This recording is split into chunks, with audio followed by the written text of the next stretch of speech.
Hello दोस्तों, तो स्वागत है आपका RJ23 स्टडी चैनल में। मैं आज आपके लिए BSTC 2022 एग्ज़ाम की पूरी आंसर की लेके आया हूँ 200 प्रश्नों की। तो वीडियो में बने रहिए, वीडियो को अंत तक देखिए और साथ में आपको बताऊंगा कि BSTC की कट ऑफ है वो कितनी जाएगी, और साथ ये बताऊँगा कि BSTC का एग्ज़ाम कितनी तारीख को घोषित होगा। तो वीडियो में बने रहिए। तो स्टार्ट करते हैं यहाँ से। पहला प्रश्न पहला प्रश्न आया था कि 1857 की क्रांति के समय राजस्थान में कितनी सैनिक छावनियाँ स्थित हैं, तो वो 6 थी। चलते हैं अगले क्वेश्चन की ओर। अगला क्वेश्चन आया था कि न्यायमूर्ति बिंदुलाल भट्टाचार्य आयोग कब गठित हुआ, तो वो 1919 में हुआ। अगला क्वेश्चन था कि नवीन राजस्थान नामक समाचार पत्र के संपादक कौन थे, तो वो विजय सिंह पथिक थे। अगला क्वेश्चन आया था कि कालीबंगा जो सभ्यता है उसका उत्खनन किसके निर्देशन में हुआ था, तो वो बीबी लाल व BK थापर के निर्देशन में हुआ था। कोटा राज्य का संस्थापक कौन था, तो वो माधो सिंह था। अगला क्वेश्चन आया था कि अहिछत्रपुर का वर्तमान नाम क्या था, तो अहिछत्रपुर का वर्तमान में नाम नागौर था। चलते हैं अगले क्वेश्चन की ओर। अगला क्वेश्चन आया था कि राजस्थान राज्य निर्वाचन आयोग का गठन कब हुआ, 1994 में हुआ था। राज्य मंत्रिमंडल किसके प्रति उत्तरदायी होती है, तो वो जो राज्य मंत्रिमंडल है वो हमेशा विधानसभा के प्रति उत्तरदायी होती है, न कि मंत्रिपरिषद के। तो यहाँ पे जिसने भी विधानसभा किया हो उनका राइट हो जाएगा। और चलते हैं अगले क्वेश्चन की ओर। अगला क्वेश्चन आया था कि राज्य का वित्त आयोग अपनी रिपोर्ट किसे देता है, तो जो वित्त आयोग है वो अपनी रिपोर्ट है राष्ट्रपति को देता है। तो पेपर एकदम मीडियम लेवल का आया था, न तो हार्ड आया न ज़्यादा सरल आया, एकदम मीडियम लेवल का था। चलते हैं अगले क्वेश्चन की ओर। अगला क्वेश्चन आया था कि जोधपुर प्रजामंडल की स्थापना किसने की थी, तो वो जय नारायण व्यास ने की थी। अगला एक क्वेश्चन ये था कि पुनवाड़ा सत्याग्रह आंदोलन का संबंध किस जिले से है, तो वो डूंगरपुर जिले से है। अगले क्वेश्चन पे चलते हैं। ऊँट की खाल पर चित्रांकन शैली किस जिले में की जाती है, तो वो बीकानेर जिला है जहाँ पे चित्रांकन शैली की जाती है ऊँट की खाल पे। अगला क्वेश्चन था कि राजस्थान की बोलियों का वैज्ञानिक अध्ययन करने वाला विद्वान कौन था, तो वो विद्वान GA ग्रियर्सन था। अगला क्वेश्चन आया था कि राजस्थान में रामानंदी संप्रदाय का आरंभ किसने किया, तो कृष्णदास पेहारी ने किया था ये। अगला क्वेश्चन आया था कि पद्मश्री कृपाल सिंह शेखावत का संबंध किससे है, तो वो ब्लू पोट्री से था उसका संबंध। तो आगे क्वेश्चन आया था कि प्रसिद्ध जो 84 खंभों की छतरी है वो कहाँ पर स्थित है, तो जिसने भी ऑप्शन में बूंदी किया उनका राइट होगा, उन्हें 3 नंबर मिल चुके हैं। और चलते हैं अगले क्वेश्चन की ओर। राजस्थान स्थापत्य कला का जनक किसे कहा जाता है, तो वो महाराणा कुंभा को कहा जाता है। तो यहाँ पे जिसने भी महाराणा कुंभा आंसर किया है अपनी आंसर शीट में, तो उनका करेक्ट हो गया। और साथियों आपको बताना है कि आपके कितने % सही हुए हैं, कमेंट बॉक्स में ज़रूर बताना है। चलते हैं अगले क्वेश्चन की ओर। राजस्थान राज्य अभिलेखागार कहाँ स्थित है, बीकानेर में। तो देखो साथियों ये वही प्रश्न है जो मैंने अपनी पिछली वीडियो में करवाए थे, कि बोला था कि इनमें से ही आएंगे, तो उन्हीं में से उठ के आए हैं। तो देख लो साथियों, जिसने भी मेरी वीडियो देखी है उनके पक्का ये सारे प्रश्न सही होंगे। अगले क्वेश्चन पे चलते हैं। अगला क्वेश्चन था कि बिरला सीमेंट वर्क्स कहाँ स्थित है, तो वो चित्तौड़गढ़ में है। अगला क्वेश्चन आया था कि राजस्थान वित्त निगम की स्थापना किस वर्ष की गई थी, तो वो 8 अप्रैल 1955 में की गई थी। अगला क्वेश्चन था कि एशिया का सबसे बड़ा कृषि फार्म कहाँ स्थित है, तो वो सूरतगढ़ में। अगला क्वेश्चन आया था कि वन रिपोर्ट 2017 के अनुसार राजस्थान का दूसरा सर्वाधिक वन क्षेत्र वाला जिला कौन सा था, तो वो प्रतापगढ़ था। तो साथियों अगर चैनल पे नए हो तो चैनल को सब्सक्राइब कर लीजिए, वीडियो को लाइक कर लीजिए। चलते हैं अगले क्वेश्चन की ओर। अगला क्वेश्चन था कि राजस्थान के कितने भौतिक संभागों में बांट सकते हैं, यानी राजस्थान को कितने हैं वो भौतिक संभागों में बांट सकते हैं, तो उसका आंसर था कि 4 भौतिक संभागों में बांट सकते हैं। अगला क्वेश्चन था कि राजस्थान की पाकिस्तान के साथ अंतर्राष्ट्रीय सीमा, तो जो राजस्थान की ये कितना सरल प्रश्न था, कितनी बार बता चुका हूँ मैं आपको। तो जिसने भी 1070 किया है किलोमीटर उनका करेक्ट है। अगला क्वेश्चन आया था कि जंगल की ज्वाला के नाम से प्रसिद्ध वृक्ष कौन सा है, तो वो पलास है। अगला क्वेश्चन आया था कि सांझी पूजन किसके लिए लोकप्रिय है, तो वो कुंवारी कन्याओं के लिए। यहाँ वहाँ पे ऑप्शन आया हुआ कि अविवाहित कन्या या कुंवारी कन्या एक ही बात है, तो यहाँ पे ये ऑप्शन करेक्ट था। अगला क्वेश्चन आया था कि शिवरात्रि का त्यौहार कब मनाया जाता है, तो ये फाल्गुन कृष्ण पक्ष को मनाया जाता है। तृतीया, फाल्गुन तृतीया कृष्ण पक्ष को मनाया जाता है। अगला क्वेश्चन था कि राजस्थान का जो राज्य खेल है वो कहाँ पे, राज्य खेल कौन सा है, ये पूछा गया था, तो वो बास्केटबॉल है। कितना सरल क्वेश्चन है, ये प्रीवियस पेपर में आ चुके हैं, मैं आपको बता चुका हूँ पहले भी। अगला क्वेश्चन आया था कि मारवाड़ रिप्रांगना रिविगत का लेखक कौन है, तो वो मोहनोत नैन्सी। तो यहाँ पे जिसने भी बताया कि मोहनोत नैन्सी, उनका पेपर में करेक्ट हो चुका है। चलते हैं अगले क्वेश्चन की ओर। अगला क्वेश्चन आया था कि बेणेश्वर मेला किस ज़िले में लगता है, तो इसका राइट आंसर था डूंगरपुर में। जिसने भी डूंगरपुर करके आए हैं उनका करेक्ट हो जाएगा। चलते हैं अगले क्वेश्चन की ओर। खेराड़ी बोली किस क्षेत्र में बोली जाती है, तो ये बूंदी और शाहपुरा में बोली जाती है। तो वहाँ पे जो भी इन दोनों में ऑप्शन करके आए, या एक ऑप्शन आया होगा, या तो बूंदी आया होगा या शाहपुरा आएगा, तो ये तो आपको ही पता है कि कौन सा ऑप्शन आया होगा। तो इसमें देख लेना आपने कौन सा आया था और कौन सा करके आए हो, वो करेक्ट हो जाएगा यहाँ से। चलते हैं अगले क्वेश्चन की ओर। अगला क्वेश्चन आया राजस्थान राज्य मानवाधिकार आयोग का गठन कब हुआ, तो वो 18 जनवरी 1999 को हुआ था। अगला क्वेश्चन आया था कि चलिया महोत्सव संबंध किन धर्मावलंबियों से है, तो वो सिंधियों से है। अगले क्वेश्चन आया था कि राजस्थान स्टेट केमिकल्स वर्क्स की 3 इकाइयाँ कहाँ स्थित है, तो वो डीडवाना में है। तो जिसने भी डीडवाना ऑप्शन करके आए उनका करेक्ट हो जाएगा। चलते हैं अगले क्वेश्चन की ओर। विश्व का सबसे बड़ा सोलर पार्क कहाँ स्थित है, सोलर पार्क, ये भड़ला जोधपुर में स्थित है। जिसने भी भड़ला जोधपुर करके आए या कोई सा भी ऑप्शन आया या जोधपुर भी आया हुआ तो उनका करेक्ट हो जाएगा। अगला क्वेश्चन आया था कि राजस्थान में गलीचे कहाँ के प्रसिद्ध हैं, तो जिसने भी जयपुर करके आए उनका करेक्ट हो जाएगा।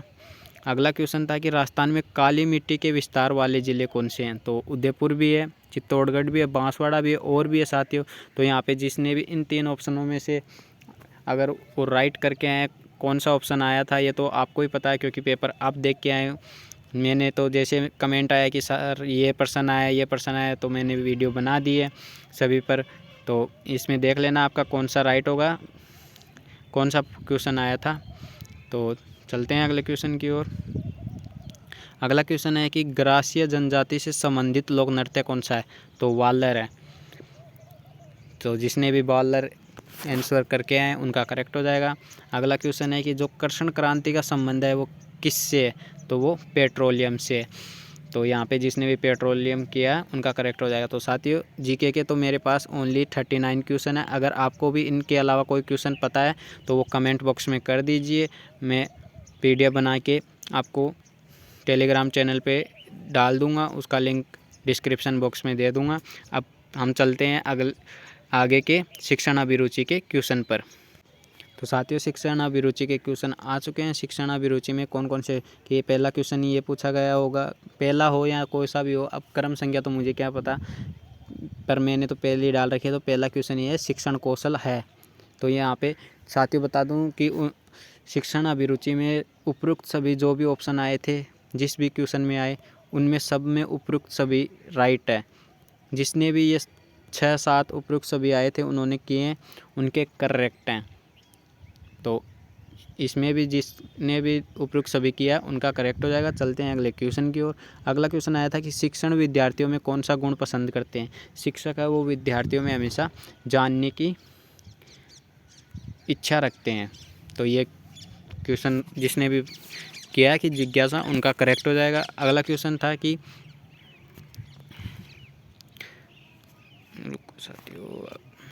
साथियों रुक जाओ 1 मिनट, ये बैक चला गया। हाँ, तो अगला क्वेश्चन था कि आप शिक्षक होने के नाते क्या करेंगे जब लंबे समय तक से कोई अभिभावक आपसे मिलने नहीं आ रहा है। तो आप क्या करेंगे, स्वयं जाएंगे वहाँ पे कि पता करेंगे कि क्यों अभिभावक बच्चे के लिए क्यों नहीं आ रहे हैं। तो यहाँ से जिसने भी स्वयं ऑप्शन किया उनका करेक्ट था।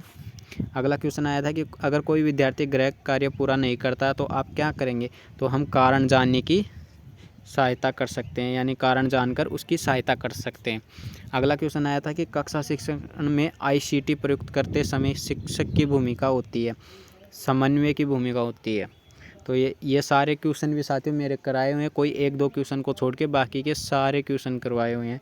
और इनमें से कुछ क्वेश्चन रीट के लेवल के भी आए हुए हैं। तो ये सारे क्वेश्चन मेरे कराए हुए हैं, कोई एक दो क्वेश्चन को छोड़ के चलते हैं अगले क्वेश्चन की ओर। अगला क्वेश्चन था कि सबसे पहले किंडरगार्टन कहाँ खोला गया। तो ये देख लो, ये साथियों रीट का क्वेश्चन था, रीट लेवल का क्वेश्चन था, ये BSTC में दे दिया। फिर भी बच्चों को पता था क्योंकि वो मेरी वीडियो देख के आए थे, तो उन्होंने जर्मनी टिक कर दिया। अगला क्वेश्चन था शिक्षा में सुधार करने के लिए आप किस स्तर में परिवर्तन करेंगे। तो हम प्राथमिक स्तर में परिवर्तन करेंगे। तो यहाँ पे जिसने भी प्राथमिक स्तर ऑप्शन किया उनका करेक्ट है। अगला क्वेश्चन था कि पाठ्यक्रम होना चाहिए। तो पाठ्यक्रम बाल केंद्रित होना चाहिए।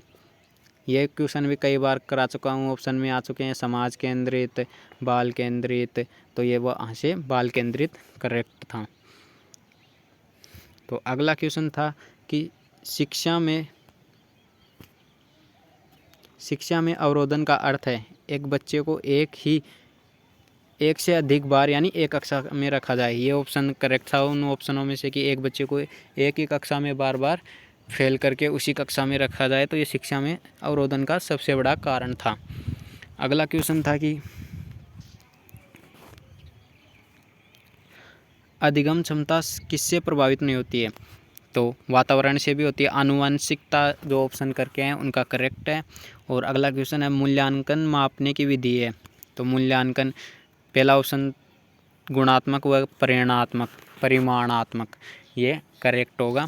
अगला क्वेश्चन था कि सीखना विकास की प्रक्रिया या कथन किसका है। ये भी रीट लेवल का था साथियों। ये 3-4 क्वेश्चन आए हैं BSTC में जो रीट लेवल के आए हैं। तो इसका आंसर था वुडवर्थ। चलते हैं अगले क्वेश्चन की ओर। तो अगला क्वेश्चन आया था कि प्रभावी संप्रेषण होगा, यानी प्रभावी संप्रेषण किससे होगा। तो वो विस्तृत ज्ञान से होता है प्रभावी संप्रेषण। तो यहाँ पे जिसने भी जो भी इससे संबंधित या ये आया हो तो ये करके उनका करेक्ट है। अगला क्वेश्चन आया था कि संप्रेषण का सबसे तीव्रतम तत्व कौन सा, यानी सब संप्रेषण है उसको सबसे पहले किस तत्व से हम अगले वाले को समझा सकते हैं या बता सकते हैं। तो वो सांकेतिक है। जैसे मैंने बोला कि पानी का लोटा लेके आओ, तो मैं इशारे से संकेत करके बता सकता हूँ, जैसे कि ऐसे इशारे करके बता सकते हो। तो अगला क्वेश्चन आया था बालक सीख रहा है, इसका निर्धारण कैसे करें।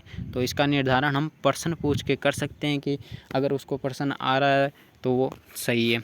अगला क्वेश्चन आया था कि एक अच्छा टीचर वह है जो अधिगम में, तो एक अच्छा टीचर वह है, तो इसका कौन सा आंसर राइट करके आए, अधिगम समझ में आ जाए, यानी जो भी टीचर हमें पढ़ा रहा है वो हमें हमारी समझ में आ जाए, इसका वो ऑप्शन करेक्ट था। अगला क्वेश्चन था कि सर हेरिस्टिक शिक्षक का संबंध है खोज से, यानी खोज करता अन्वेषण। तो इनमें से जो भी ऑप्शन करके हैं उनका करेक्ट है।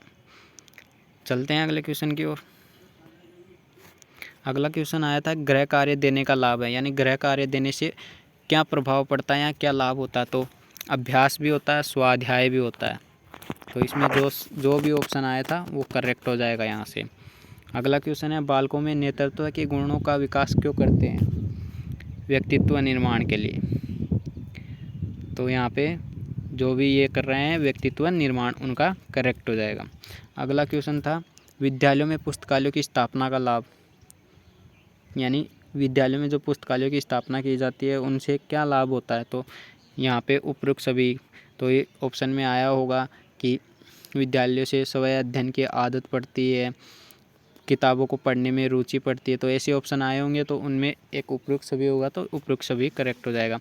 अगला क्वेश्चन है सतत एवं व्यापक मूल्यांकन में ग्रेडिंग प्रणाली, यानी सतत एवं व्यापक मूल्यांकन में जो ग्रेडिंग प्रणाली है उससे क्या होता है। तो उससे ज्ञान की जांच होती है कि ज्ञान अगले का ज्ञान कैसा है। तो चलते हैं अगले क्वेश्चन पे। तो अगला क्वेश्चन है विद्यार्थियों में नैतिक मूल्यों का विकास कैसे कर सकते हैं। तो वो है व्याख्यान देकर। यहाँ पे जिसने भी ये करके आए हैं कि व्याख्यान देकर, उनका राइट है। शिक्षण अधिगम सामग्री का उपयोग, तो यहाँ पे उपरोक्त सभी। तो देखो साथियों जो भी उपरोक्त सभी का ऑप्शन आया था वो जिसने भी किया कि उपरोक्त सभी टिक लगा के आए या राउंड करके आए ब्लैक, तो उनका करेक्ट है। अगला क्वेश्चन है कि पाठ योजना मदद करती है। तो बताइए साथियों यहाँ पे कौन सा ऑप्शन करेक्ट होगा इसमें कि पाठ योजना क्या मदद करती है? वो सैद्धांतिक एवं प्रबंधन में मदद करती है। अगला क्वेश्चन था कि शिक्षा का सत्तावादी स्तर है वो शिक्षण केंद्रित होता है। शिक्षा का जो सत्तावादी स्तर होता है वो शिक्षण केंद्रित होता है। अगला क्वेश्चन था कि बालकों को अभिप्रेरित कैसे करेंगे? तो गहनतम अध्ययन द्वारा, यानी अगर अध्ययन गहनतम होगा यानी तो उनका अभिप्रेरित कर सकते हैं। तो ये साथियों शिक्षण अभिरुचि के मैंने 26 क्वेश्चन करवाए हैं, यही मेरे पास आए थे, मैंने आपको बता दिया। अगर आपको इनके अलावा जो भी क्वेश्चन पता है वो कमेंट में कर दीजिए। अगर आपको मेरे क्वेश्चन अच्छे लगे या आपके इनमें से कितने % राइट हुए तो कमेंट में बताना, और आपने पूरे कितने % करके आए और बीएसटीसी का पेपर किस लेवल का आया था। और साथ ही साथ आपको बता दूं कि आपको बताना था कि जो बीएसटीसी की है वो कट ऑफ कितनी जाएगी। तो बता दूं साथियों बीएसटीसी के कट ऑफ जाने के चांस इसलिए हैं क्योंकि बीएसटीसी का जो पेपर है ना वो एकदम सरल या मीडियम लेवल जो भी कह सकते हो आप, उस लेवल का हुआ है। तो इसके हिसाब से कट ऑफ है वो 450 प्लस जा सकती है। और साथ ही बता दूं बीएसटीसी का रिज़ल्ट है वो डेट अभी जारी नहीं हुई है, फिर भी आप 20 दिन का टाइम मान लीजिए, आज से जल्दी ही बीएसटीसी का रिज़ल्ट जारी हो जाएगा।